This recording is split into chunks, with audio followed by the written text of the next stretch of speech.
Since hurricane season, the condition of power poles has become a lightning rod of criticism for Florida Power and Light.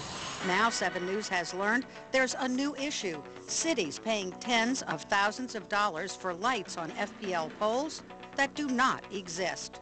It's a big problem because it's not in one particular area, but it's right across the city. Mike Danvers was hired to count FPL power poles with lights for the city of Pompano Beach. According to his report, he could not find 453 of them. This despite the fact FPL has charged the city for both the cost to operate and the cost to maintain these non-existent poles. Looking back at the bills that I've seen, that I've audited, we're talking about years. How much a city pays is based on the kind of pole and wattage of the light bulb. In Pompano Beach, it appears the city has been overpaying close to $50,000 a year. I figure more or less what FPL needs is better monitoring of their poles and inventory.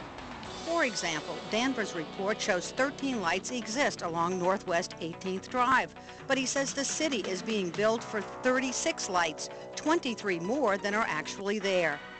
Here on Southwest 6th Court, the city pays for 11 streetlights, but Danvers says he found only 8.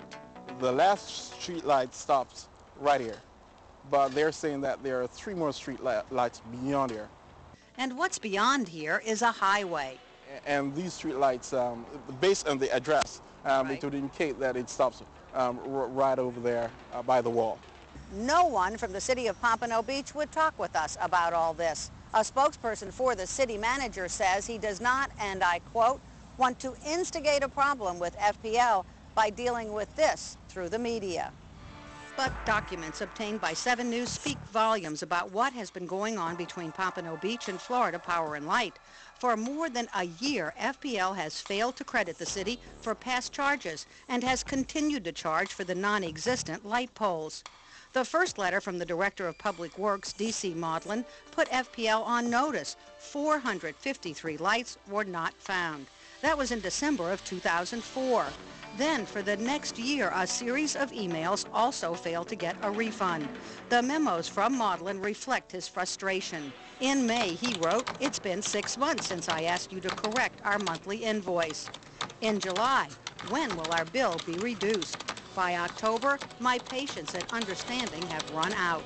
And in December, 1 year from the first letter, Maudlin sent a request for a $48,000 credit and reduction of the monthly bills.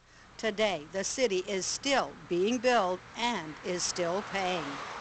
So what does FPL say? To us, nothing.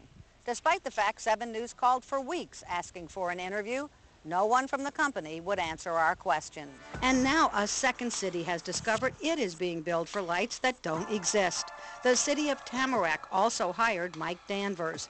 The final report isn't in, but again, thousands of dollars a month are at stake. So we feel that there are definitely poles that we're being billed for that aren't there. Public Works Director Jack Strain believes his city stands to save a substantial amount of money. If there's a 5% error, that could be as much as $30,000. So, that's a something year. worse. A year. He says Tamarack will give the report to FPL and request a refund. This is what we've got. It's your due diligence now to prove us wrong. Otherwise, give us our money back. Otherwise, give us our money back, pretty much, in a nutshell.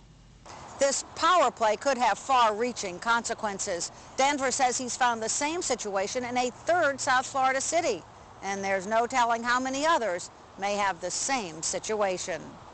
Carmel Cafaro, 7 News.